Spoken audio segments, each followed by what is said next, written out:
I quote, "They came to Ukraine, burned down our cities, and then tried to blame Ukraine. They have brought hundreds of thousands of their terrorists to Ukrainian territory, and they are waging a war against us. But they don't care about what happens inside their own country. All of this happened yesterday, and instead of taking care of his Russian citizens and addressing them, this duffer, Putin, remained silent for most of the day, thinking about how to link this terrorist attack to Ukraine. Everything is entirely predictable. Those hundreds of thousands of Russians who are now killing on Ukrainian soil would certainly be enough to deter any terrorists. Not only should we be aware of how Russia terrorizes Ukraine, but we also need to be aware of Russia's goals in Ukraine. And we need to be aware that Russia and Putin's goals have never changed. This is a quote from Emmanuel Macron at a recent European summit. "Anyone who thinks that Russia will stop in Donbass and Crimea is mistaken. Russia must be stopped in its tracks." Stop Russia, stop the war! Stop Russia, stop the war! Stop Russia, stop the war! Stop Russia, stop the war! Stop Russia, stop the war! Stop Russia, stop the war!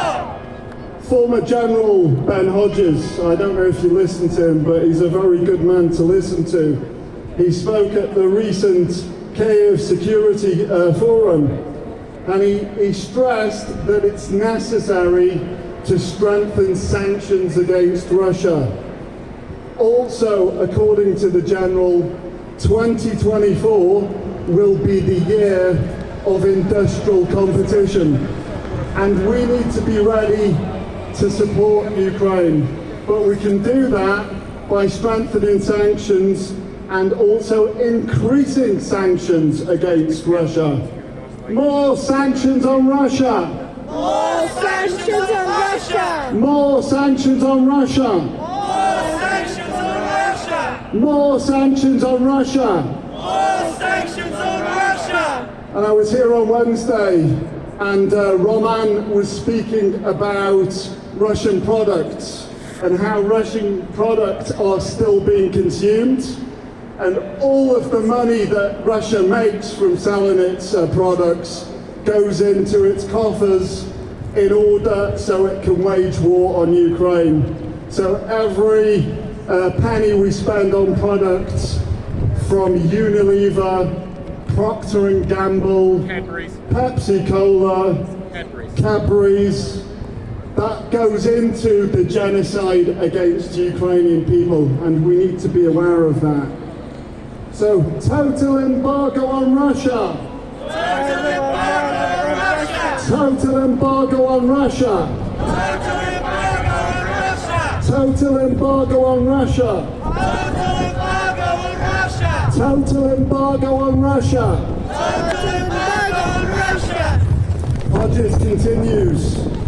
Ukraine and the West need to win this competition.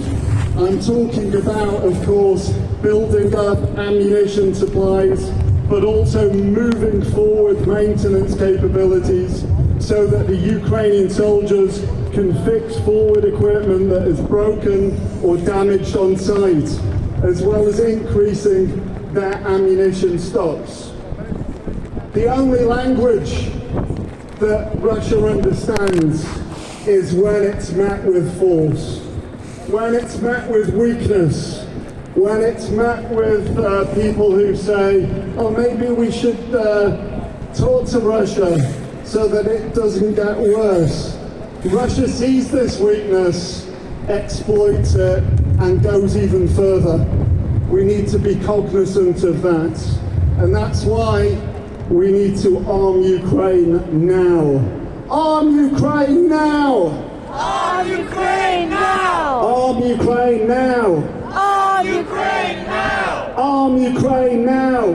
Arm Ukraine now! Fighter jets for Ukraine! Fighter jets for Ukraine! Fighter jets for Ukraine! Fighter jets for Ukraine! Fighter jets for Ukraine! Fighter jets for Ukraine! More weapons for Ukraine! More weapons for Ukraine! More weapons for Ukraine! More weapons for Ukraine! More weapons for Ukraine! More weapons for Ukraine! Final thing that I want to say, and it's connected to what Pavlo said before, and this is about the useful idiots. And there are plenty of useful idiots that are peddling that Russian narrative, and unfortunately some of them have surprised me, because I thought in the past these may have been credible organisations, and we know about Stop the War, of course, you know. It was clear from the beginning, and it was clear even 10 years ago. There was a famous article that said, in this great competition of powers, if one must win, may it be Russia, and may Crimea be Russian. So, you know, it was quite clear 10 years ago what Stop the War stood for. But one that surprises me is CND. So CND is the Campaign for Nuclear Disarmament. So if we think about this quite logically, the Campaign for Nuclear Disarmament should be supporting Ukraine, because, you know, it's all for nuclear disarmament. And let's not forget, Budapest Memorandum, Ukraine gave up the third biggest stockpile of nuclear weapons. So if CND was a credible organisation, they would support Ukraine because they'd want the safety of those countries that had, in all goodwill, given up their nuclear weapons. But no, it's not the case. There is a conference coming up, a rally, a protest, and it is entitled No to NATO, Yes to Peace. When's this? That's in April, so I'll send you the details to it. And in the last 2 years, let's think about it, which single country has been responsible for the bulk of all aggression, violence and killing? Which country? Tell me. I can't hear it. Who's been responsible for the aggression in the last 2 years? No, Russia's been responsible, of course. Yeah? Russia has been responsible for this genocide, aggression, destruction, needless violence, needless killing. So if CND had any sense, it would be campaigning against Russia's war, Russia's aggression. But it doesn't.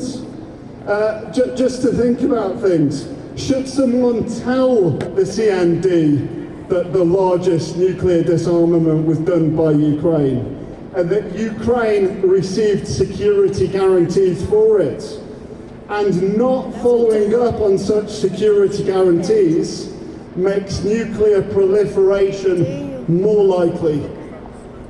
That's one thing that it should be told, absolutely. World support Ukraine!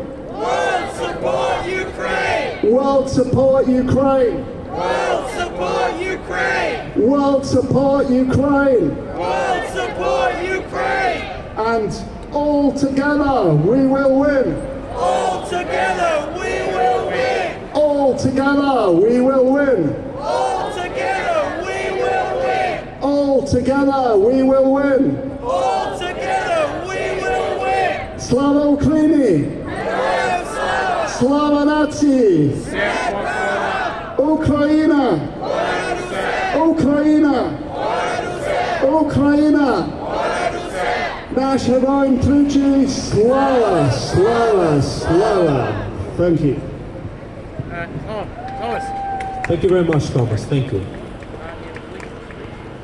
Thank you. It's lovely when new people come here and speak. And Thomas is one of our regular speakers here. You know, Thomas always speaks with a lot of sense and with on very well-researched topics. You know, one time, I remember it very well, Thomas informed us about something that very few people knew about the specific orders that the Wagner Group would give to their fighters.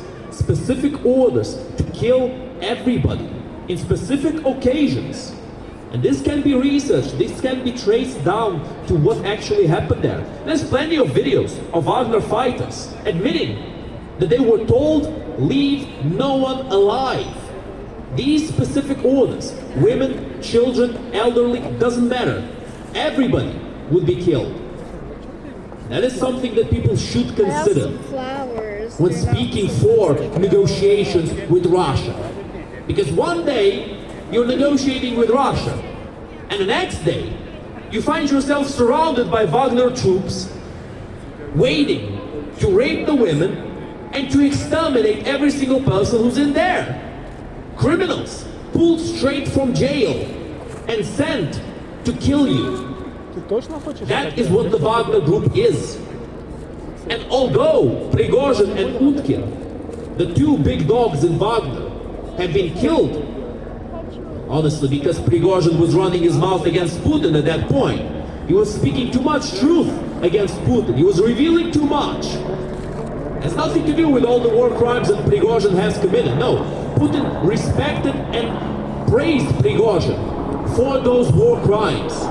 Putin killed him for something else. He killed him because he was telling too much truth. That is what happened, my friends. And for all of these individuals who claim that they want to negotiate with Russia, think about that. Think about who Russia employs in their military. Think about how Russia wages their wars. Think about how Russia does diplomacy. On one day, they sign a treaty with you. A few hours later, they break that treaty if they feel like they can get away with it. Just like they did in the Second Minsk Agreement that lasted for a few hours. That's right. In the Battle of Debaltseve, the Russians had the advantage. And when the Minsk Agreement, the Second Minsk Agreement was signed, they stopped attacking the Ukrainians for a little bit. When the Ukrainians had lowered their guard and expected the Russians to honor the agreement, to not attack them anymore, they came right back.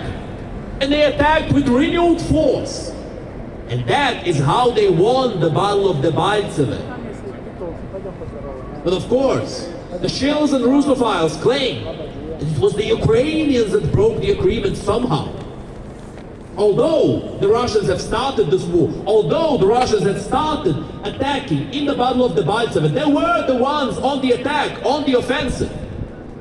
So the question rises, who has betrayed the agreement? And the answer is obvious. The Russian terrorist regime. But my friends, we come back to the topic of who is it that should support Ukraine. Is it the Ukrainians and only the Ukrainians? No. It is everyone. Thank you very much. It is everyone who wants to live a better life. Everyone who wants to be free. Everyone who wants to have a better future for humanity. And it is up to everyone to join us and to make their voice be heard. And now, my friends, I'll give voice to one of our friends here to show his own opinions. Yanis. Ukrainian citizens, ladies and gentlemen, before I get started, I want to say a word of thanks to the Ukrainian police, ambulance men, firemen, nurses and doctors who continue their work to look after the sick, the elderly, the vulnerable, despite being bombed, their hospitals, and keep bombing the shelling in the hospitals that we have seen. Words cannot describe the pain of those nurses and treating the elderly people and all the sick people in those hospitals. But you, the Ukrainian citizens, I want to thank you. You have shown and inspired millions and millions of people all around the world and across this country of what you are capable of doing. When Russian soldiers invaded your countries, you didn't sit back like politicians said that the Ukrainians wouldn't fight, they would sit and they wouldn't do anything. But you stood your ground, you stood for your country, and you showed the world that you can fight back, and you have done so. I want to also say my deepest gratitude to the Ukrainian soldiers who are currently fighting on the front line. And I send my deepest sympathies to those families who are constantly worried about their loved ones in the war. I will never forget when the Russians invaded, seeing all those young soldiers saying goodbye to their children, to their wives, their girlfriends, and their families, knowing that they would be going to fight this war, and not knowing if they would come back or not. But my badge here, all our badges say, souls and bodies will lie all for freedom. And many have, I'm afraid. So many Ukrainian soldiers have died. And I would like to pay tribute to all of those that have. But I say this, yes, they have died, but we must never forget why. For our freedom, Ukraine's freedom, and the freedom of all democracies all across the world. Let's not forget that. And as we know, we honor our war dead every year at the cenotaph here. And I would say that we should honor the Ukrainian soldiers. Once this war comes to an end, we should have our own memorial here on the streets of London, so that Ukrainians that live in London can pay tribute to their own soldiers. But when Russian terrorists tried to take your city, and the assassination attempts on your own government, we were told that the government of Kyiv would fail, but it didn't. Your democracy stood strong, and that all attempts to destroy Ukraine's democracy by terrorism will fail. And I remember, whereas Winston Churchill would say, never surrender. Now I fear that there are politicians in this country, some in this country, but mostly some of the global leaders, like Viktor Orban, Donald Trump, who says they will end this war in a day. Well, present your solutions, because I fear that there will be pressures on the Ukrainian government to accept treaties and similar to the Minsk agreement that was signed. I say do not be pressurized, do not give in and be forced to sign any more treaties with a tyrant like Putin that he is. And I would say to all of you, you all have MPs in your local areas. Write to your MPs. Tell them what you think of this war. Make sure you get your voices heard to them, because they are your representatives and we must make them heard. I'm a member of the Conservative Party and I'm proud that the Conservative Party stood with Ukraine. When Boris Johnson was Prime Minister, we were the first to send weapons to Ukraine, when it was in fact the Germans that said, oh no, we're going to just send Ukraine 5,000 helmets. Okay, I mean helmets were important, they are. But for a big country like Germany, just to announce 5,000 helmets was an absolute joke. For Europe's largest economy, just to offer you helmets. But thankfully the Germans have now become your second largest aid donor, which is very good to how they were at the beginning of the war. But now, ladies and gentlemen, let me tell you a memory of what my grandmother, she told me. My granny, she told me before she died, that on this street, years ago, we were celebrating VE Day here on the streets of London. There was Union people waving Union Jack flags, singing our national anthem. I hope that in a few years, well, hopefully it'll be sooner than that, but we never know when this war will end, that we will be on the streets, not in London, but in Kiev, and we will raise the Ukrainian flag. We will sing the anthem, and we will show Putin that Ukraine has succeeded.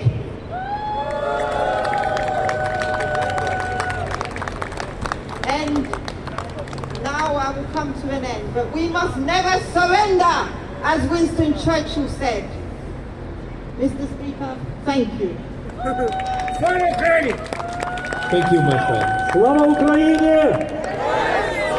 Слава нації! Україна! Україна! Україна! Героям України тричі! Thank you very much, my friend. Thank you, Yanis. And it was a very impassioned speech. I like it. You know, I really liked it. It's great when people come here, you know, and show to the world their own way of spreading our message. You see, my friends, our opposition, the ones who support the Russian terrorist regime, are always ultra emotional. They don't have any points to give. And emotions are something human, but we must not allow emotions to dilute our reasoning. And with our reasoning and our emotions, we can see very clearly right now that Russia is a terrorist state and that it will not stop at Ukraine. In fact, there's already been threats to Moldova because of the supposed blockade that we're doing to Transnistria. So Transnistria was not recognized by anybody. It is officially part of Moldova. And yet the Russian terrorist regime feels enabled to claim that it has rights for Transnistria. And the poor Russian people in Transnistria are getting oppressed. Which poor Russian people? The Russian soldiers who were left there despite not having any right to be there in the first place. Are those the poor Russians who are being oppressed? Absolutely ridiculous, my friends. And I too will quote Churchill, because Churchill has a lot of very good quotes for this specific situation, for all situations that are similar to this one. You can't negotiate with a tiger when your head is in its mouth. Churchill knew it was impossible to negotiate with Hitler. And everybody should have known that.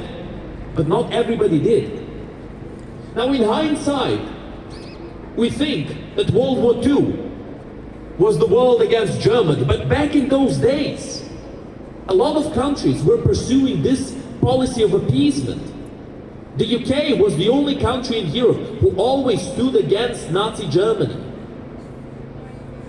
We forget sometimes, but for about 5 months, the UK was the only country in direct confrontation with Nazi Germany.